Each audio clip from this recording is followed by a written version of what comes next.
አጥቢያ ሌሊቱን የፋኖ አባላቱ ወደ ጠላት ካምፕ ተወርውረው በመግባት በወሰዱት እርምጃ በርካታ የአገዛዙ ወታደሮች ሲደመሰሱ ካምፑ ሙሉ በሙሉ መውደሙም ታወቀ።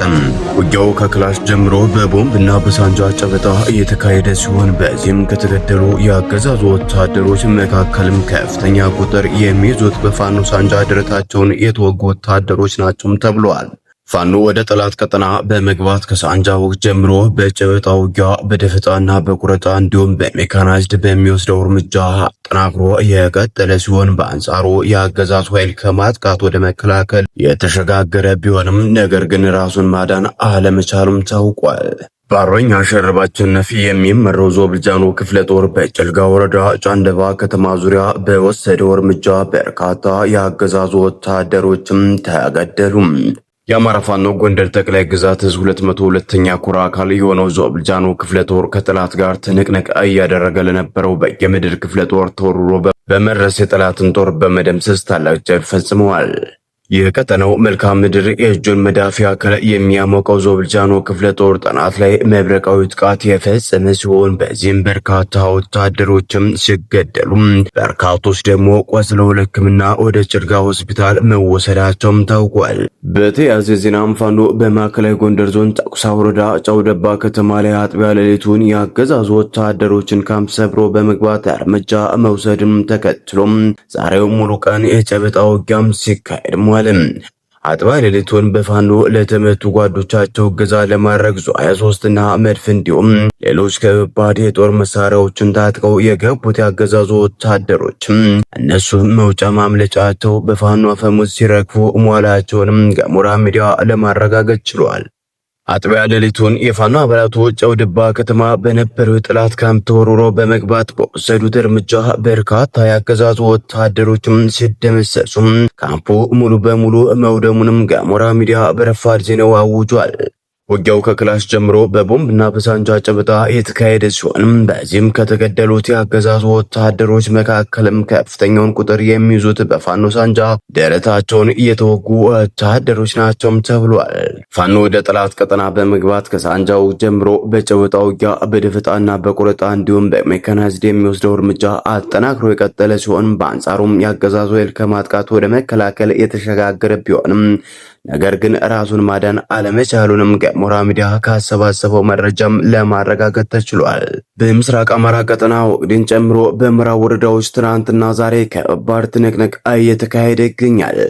በውጊያው አገዛዙ 2 ሰው አልባ አውሮፕላኖች እያፈራረቀ ያሰለፈ ሲሆን በተጨማሪም 2 ጀነራል መድፍ 3 የአየር መቃወሚያዎች ከ15 በላይ ሞርተርና 107 ቢኤም 23 ድሽቃ መሳሪያን የታጠቀ በ3 ጀነራል የሚመራ በቁጥር ከ60 በላይ ተሽከርካሪ ሙሉ ሰራዊት ያሰለፈ ቢሆንም ነገር ግን ከወደ ፋኖ የተወሰደበትን የጸረ ማጥቃት እርምጃ መቆቆም ባለመቻሉ ሺፈሳም አንድ ጎማ አይነፋም ሆኖን ቀርቷል። ሌተናል ጀነራል ዘውዱ ሰጣርጌ ጀነራል ሞሲሳና የ105ኛ ኮር አዛዡ ጀነራል በጋራ በመሆን ለሶስት ውጊያ እየመሩ ሲሆን ከወደ ፋኖ የገጠማቸውን ጠንካራ የሆነ የጸረ መከላከል የመልሶ ማጥቃት እርምጃ መቋቋም ባለመቻላቸው ተጨማሪ ኃይል ከወደ ደሴና ከሚሴ እያስመጡ እንደሚገኙም ገሞራ ሚዲያም ለማረጋገጥም ችሏል። በተመሳሳይ መረጃም አሳምነው ክፍለ ጦር ለከበባ የመጣን ጠላት ሰበው በማስገባትና በርካታ ኃይሉን በመደምሰስ ታላቅ ድልም አስመዘገቡም። የፋሽስቱ ብልጽግና አገዛዝ ጥምር ሰራዊት ንጋት ጀምሮ ከወልዲያ ከተማ በመነሳት በርካታ እግረኛ ሰራዊት ወደ ጃርሳ ታዳጊ ከተማ ቢያዘምትም አሳምነው ክፍለ ጦር 4ኛና 5ኛ ሻለቃ በአግባቡ በመመከትና መልሶ ማጥቃት በማድረግ በርካታ ኃይል ሞትና ቁስለኛ አድርገው ታላቅ ድልም አስመዝግበዋል። ምስራቅ አማራ ኮር 1 አሳምነው ክፍለ ጦር ጠላትን ተደጋጋሚ ጊዜ የመቱበት ወልዲያ ከተማ ዙሪያ ዛሬም የፋሽስቱ ሰራዊት መቀበሪያም ሆኗል።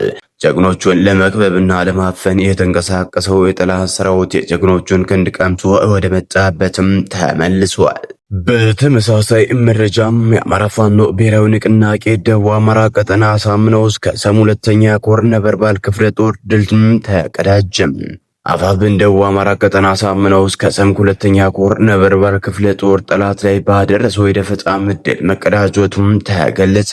የጦርነት አዙሪት የተጠናወተው የብልጽግናው መንግስት ከፋኖ ጋር የገባው ጦርነት ከመንበረ መንግስቱ ሊያወርደው ከጫፍ ደርሶ መንገድ ሀገር ላይ እያለ የሚደግፈውና ከጎኑ ያሰለፋቸው ተዋጊ ሰራዊቱ ከመሰረታዊ ወታደር እስከ ኮሎኔልና ጀነራልነት ማዕረግ ያላቸው እየከዱ ፋኖን መቀላቀላቸው ያሰገው ብልጽግና አዲስ የማደናገሪያ ዜና ሲሰራ እንደከረመ ሰሞኑንም መዘገባችን የሚታወስም ነው። ይህም ቀይ ባህርን ላስመልስላችሁ ነው በግድ ደግፉኝ በማለት የተመናመነበትን ሰራዊት ወደብ ሰበብ ለመሙላት ከቅስቀሳ ወደ አፈሳ መሻገሩንም ሁሉም ያወቀው ፀሐይ የሞቀው ጉዳይ ነው። ታዲያ ይህንን ተግባሩን ይመሩልኛል ያላቸውን በስም አማራ በጥቅም የተገዙ ወዳደር ባንዳ ሚኒሻ ፖሊስ በማስቀደም አፈሳ ለማፈስ ምንጃር ሸንኮራ ወረዳ የራሙቲ ቀበሌ ቆቦ አካባቢ የተንቀሳቀሰ ሰራዊት ላይ በነበልባል ክፍለ ጦር አራተኛ መብረቁ ሻለቃም በተወሰደበት የደፈጣ ምት ከፍተኛ የሰራዊቱ አባላት እስከ ወዲያኛው የተሸኙ ሲሆን ከዚህ ውስጥ መንገድ ሲመሩ ከነበሩ የናጡት ነካሽ ባንዳዎችም ውስጥ አንደኛ 10 አለቃ ዘላለም አስናቀ ከዚህ በፊት በፋኖ ስም ሲነግድና ሲያጭበረብር የነበረ ከዚያም የአማራ ሕዝብን ከርቶ ምንሻ በመሆን ማህበረሰቡን ሲያስጨንቅ የቆየ ግለሰብ ነው።